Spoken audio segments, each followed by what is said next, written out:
लहसुन प्याज का जन्म कैसे हुआ था?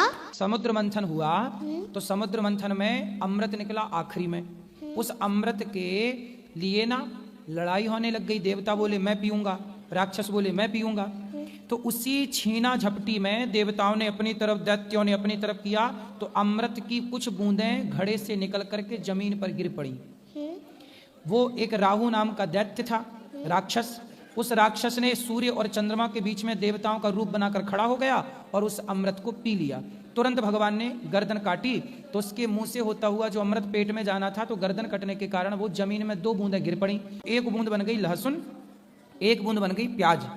तो लहसुन प्याज को आयुर्वेद में अमृत कहा जाता है, क्योंकि वो एक राक्षस का जूठन है, राहु के गले से गुजरा, इसलिए तामसी है, इसलिए उसे नहीं खाने की बात कहते हैं। पर कोई खाए तो कोई पाप नहीं है, तामसी है इसलिए लोग नहीं खाते, ऐसी उनकी उत्पत्ति है।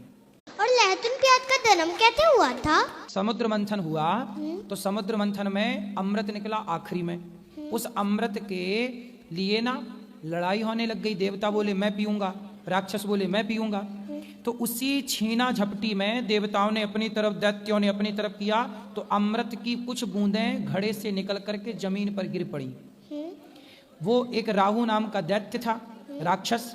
उस राक्षस ने सूर्य और चंद्रमा के बीच में देवताओं का रूप बनाकर खड़ा हो गया और उस अमृत को पी लिया।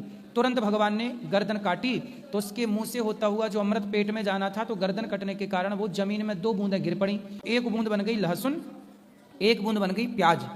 तो लहसुन प्याज को आयुर्वेद में अमृत कहा जाता है, क्योंकि वो एक राक्षस का जूठन है, राहु के गले से गुजरा, इसलिए तामसी है, इसलिए उसे नहीं खाने की बात कहते हैं। पर कोई खाए तो कोई पाप नहीं है, तामसी है इसलिए लोग नहीं खाते, ऐसी उनकी उत्पत्ति है।